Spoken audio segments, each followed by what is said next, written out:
Welcome to the deep dive.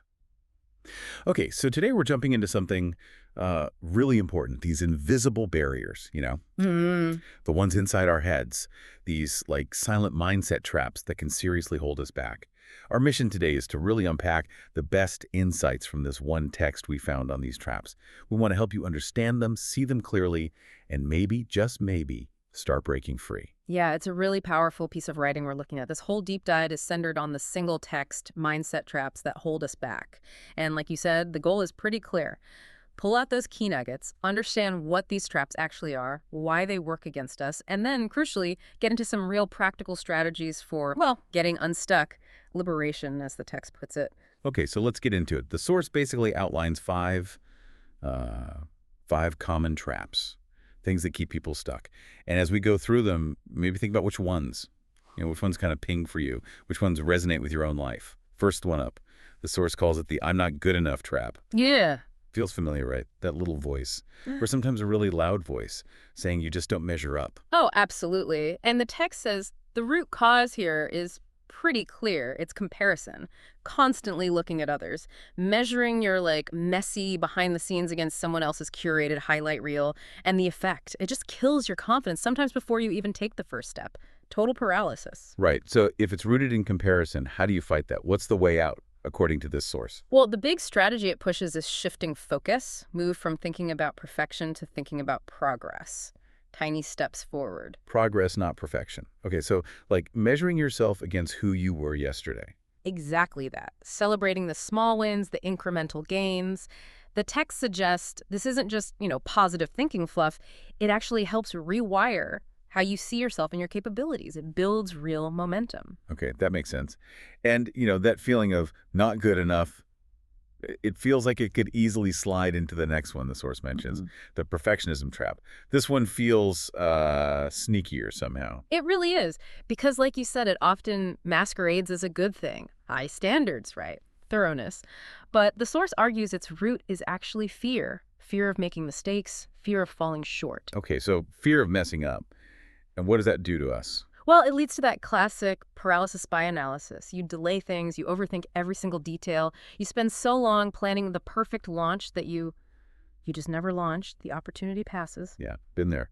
So the solution, how do you break that cycle? Imperfect action. That's the phrase the text uses. Take imperfect action. The idea is that real growth, real learning, it happens when you're doing the thing, not just thinking about it. Get started, learn as you go. Precisely. You adjust course based on real feedback, real experience. Waiting for perfect means waiting forever, basically. Okay, moving on. Trap number 3, the scarcity mindset trap. This is that feeling of not enough, right? Like the world's resources, Yeah. time, money, opportunities are all limited. Exactly. It's this core belief that there's a finite pie and you've got to hoard your slice, or maybe you won't even get one. And the effect, it makes you risk averse. You hold back, you play it safe. You end up settling for less because you're afraid to reach for more, fearing there isn't enough to go around. It sounds like a self-fulfilling prophecy almost. It often is. So the source suggests a couple things to break free. Okay, what are they? First, actively practice gratitude daily. Consciously focus on what you do have, the abundance already present. It shifts your focus from lack to, well, having enough. Right. Counteracting the not enough feeling directly. And the second thing, Actively look for ways to create value, not just consume it or compete for it. This shifts you from seeing that finite pie to realizing, hey, maybe I can bake more pies. Or different kinds of pies. It changes the whole game. interesting. Okay, fourth trap. This one's called the blame game trap. Pretty self-explanatory, maybe? Pointing fingers elsewhere when things go wrong. Yeah, essentially. The source says the root here is giving away your power, making other people or circumstances or just bad luck responsible for your life, your feelings, your situation. And the problem with that is, You stay stuck in a victim mentality. You're waiting for someone else or something else to change for your life to get better, instead of stepping up as the creator, the person who can actually influence their own path. so the antidote is taking responsibility. Yes. Accept responsibility for what you can control. Your actions, your reactions, your choices moving forward. Even if, and this is tough, even if someone else was genuinely wrong or unfair. That sounds hard, especially when you feel genuinely wronged. It is hard. The text acknowledges that. It's not about saying the other person was right or letting them off the hook. It's about reclaiming your agency. focusing on your next move, not on their past actions. It's about empowerment, really, taking back the steering wheel. Okay, got it. Right, final trap. Number 5, the fear of judgment trap. Ugh, Oof, this one feels very relevant today, worrying what everyone thinks. very much so. The root is exactly that. Excessive concern about others' opinions. What will they say? What will they think? And the effect is you shrink.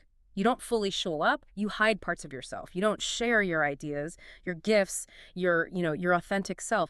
It's like living life with the volume turned way down. So how do you turn the volume back up? What's the insight here? The core idea the source offers is kind of a reality check.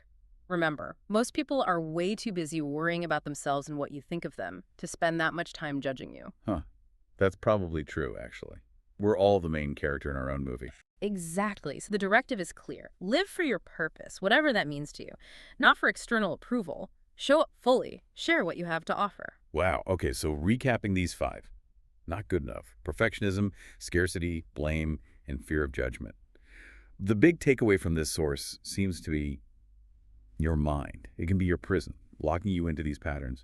Or it can be your launchpad. Well put. And the text emphasizes that this isn't fixed. Every single time you challenge one of these limiting beliefs, even just questioning it, you weaken its hold. And every time you take that imperfect action, you build strength. You build momentum in the other direction. Towards freedom, essentially. Right.